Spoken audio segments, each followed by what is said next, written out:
We talk a lot about this thing about being an expert in the field and how it provides, and it's an expression built with a lot of ego. You're an expert in your field, so you know absolutely everything. What I strongly believe, especially when I talk about being an expert in burnout, looking into how to be more trauma informed, I think it came from a place of ignorance. It is because I was not a great communicant, and that communication was not my strength, that I decided to study the subject matter. That's why I went into advertising and marketing and communication, because I strictly didn't know how to communicate with the world, and I was so shy that I couldn't ask my teacher to let me go to the bathroom. I genuinely believe that experts in their field do spend a lot of time studying a subject because they didn't know it all. So when we talk about being an expert on the matter, and when I talk about bringing experts to the podcast episodes, it's not because everyone has known everything there is to know on the subject, but because these people have gone to extra lengths to gain that knowledge, to understand a little more about it and what it means and what it is about. And I think that's the beauty of it. Initially, what I wanted to say, being an expert on the matter doesn't mean that I'm essentially the most perfect person when it comes to that. I have deep dived enough into burnout to be able to understand it, its sources, to be able to understand and learn to understand the correlations there is between childhood events, the personality that is built up from that, the defense mechanisms that are built up from that, and how it influences our lives and how we can navigate it, how we can navigate our belief system.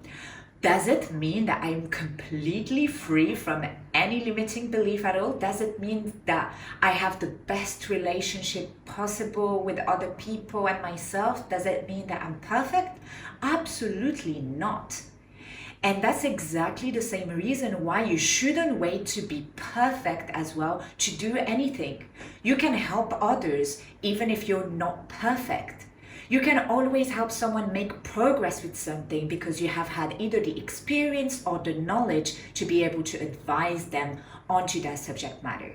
And I think there is a lot to do, not with imposter syndrome, because I don't want to throw in like keywords just for the buzz of it, but there's a lot of guilt and shame of the fact that, well, there is always room for improvement, so I can't really do this or do that, or I'm not there yet to be able to action this. This is bullshit. You don't need to wait further to start doing. You can do, and you continue learning, and you continue improving as you help others, whether it's teaching something, whether it's doing a specific task that you weren't used to do. Look, even if you were in a corporate job before, or if you are still in a job or employed, when you get a promotion, it doesn't mean necessarily that you're already at the top of your form when it comes to performing this new task.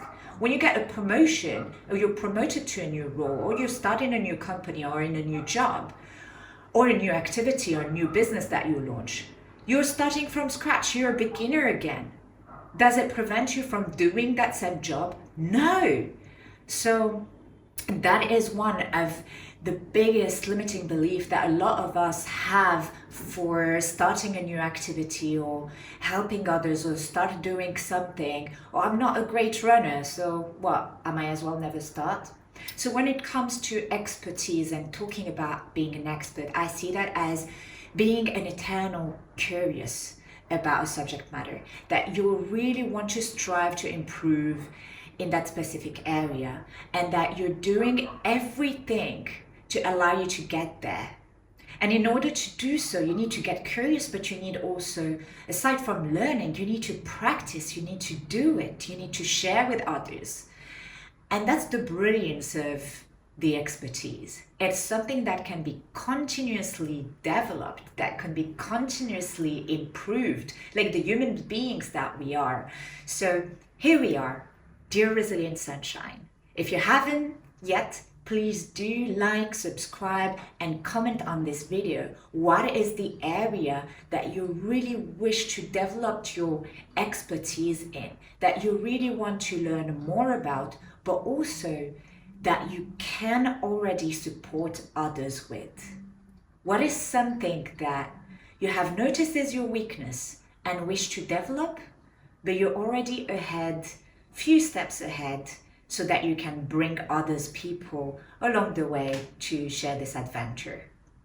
This was my piece. Thank you so much for listening and watching this video. See you in the next one. And in the meantime, stay in touch.